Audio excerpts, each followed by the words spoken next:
Hi, it's Deb, and I wanted to share with you because I don't think that I'm alone in the insanity that can set on just in broad daylight, right in the middle of the day, when it comes to body obsession, food obsession, just overall insanity of the mind. And today, my day started off beautifully. I was in my routine of doing my morning practices, and which includes some meditation, and I was doing some writing, and everything was going along fine. And then I went to take a shower and got changed into a pair of jeans that I hadn't worn in a little while, only to find that they were tighter than they used to be. And immediately, just like that, I went from being super inspired, like totally in conscious contact, to like yanked out of the realm of the spirit. And I didn't even realize that I was yanked out of the realm of the spirit. But what I did realize was that I needed to change something about my food plan. Like that was the first, right? That was the first thing that came to my mind. Like something needs to change. I need to change my food plan. I'm doing this, I'm doing that, and I started going into the minutia of the dedicated plan that I've been on, and like looking at it, and and then the shame and the blame started, and I started getting really like shining a flashlight on like, well, I guess you ate too much here, and you did a little bit there, and I started getting into all this stuff, right? And I I sent this long message to the medical professional that I have been working with, and with like all this feedback and input and da da da da. And then I responded. I responded to my own text saying, "Never mind. I'm just going to exercise more. I, haven't been exercising as much, and I just." And then the shame continued, and then I'm feeling like a fraud, right? Because here I am being someone who represents freedom, who represents being, having had a spiritual experience as a result of doing the steps, and not being a compulsive overeater, which, by the grace of God, I am a recovered compulsive overeater. But I was so in the obsession around my body and my mind, and then I was trying to then none of the right clothes fit, and I couldn't find the right thing to wear. And can you relate? And it took me the better part of like the last 45 minutes, I would say. And I felt this like this growing frustration and exasperation, and like all of these feelings, and all of a sudden it dawned on me, this is what a self-will run riot looks like in my life today.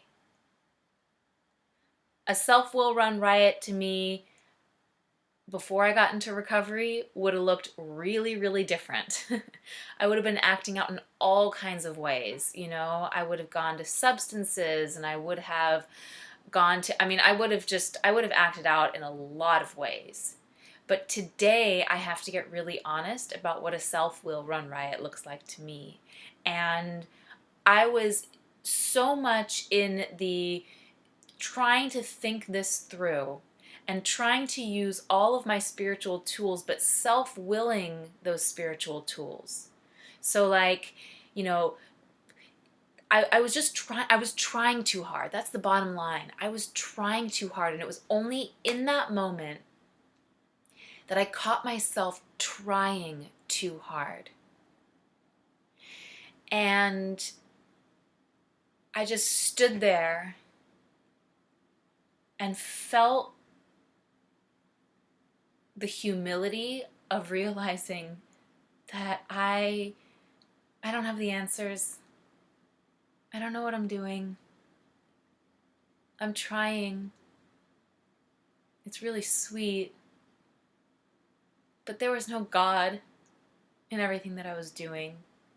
Even though I was under the delusion that it was all under the umbrella of my spiritual life, my spiritual experience with food, my spiritual program. I kind of had the delusion that all of that was going on without one ingredient, without bringing God into it. And so I literally, like, my arms fell down by my sides. And I just stood there. And I said the third step prayer: God, I offer myself to Thee to build with me and to do with me as Thou wilt. Relieve me of the bondage of self, that I may better do Thy will. Take away my difficulties, that victory over them may bear witness to those I would help of Thy power, Thy love, and Thy way of life. May I do Thy will always.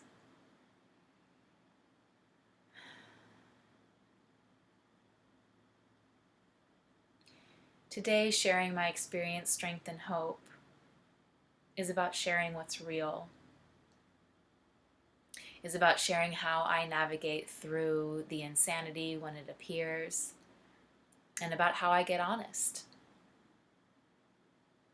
Each one of us are on our spiritual path, and we are taking all precautions and doing everything that we think that we are supposed to, or maybe we're not.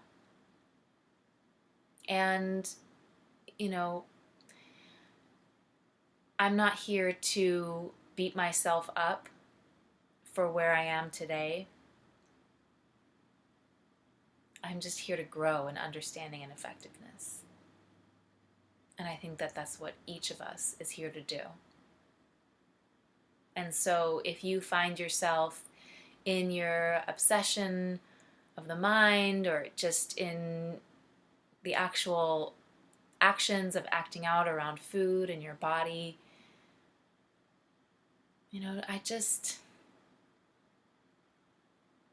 I have so much love and compassion for you today in this moment, and for where this path is taking you.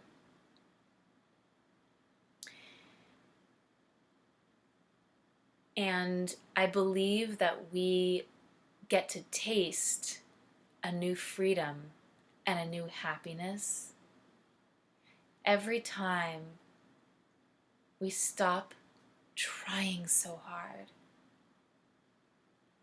and we turn to our Creator and we say,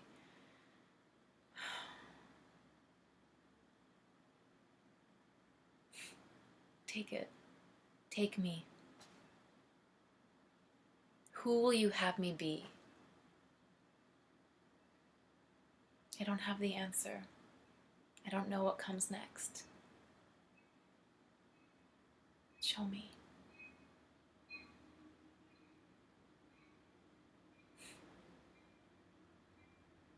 And so I deeply, deeply hope that you are on a path to know and love your Creator. Because in my experience, that's the only solution.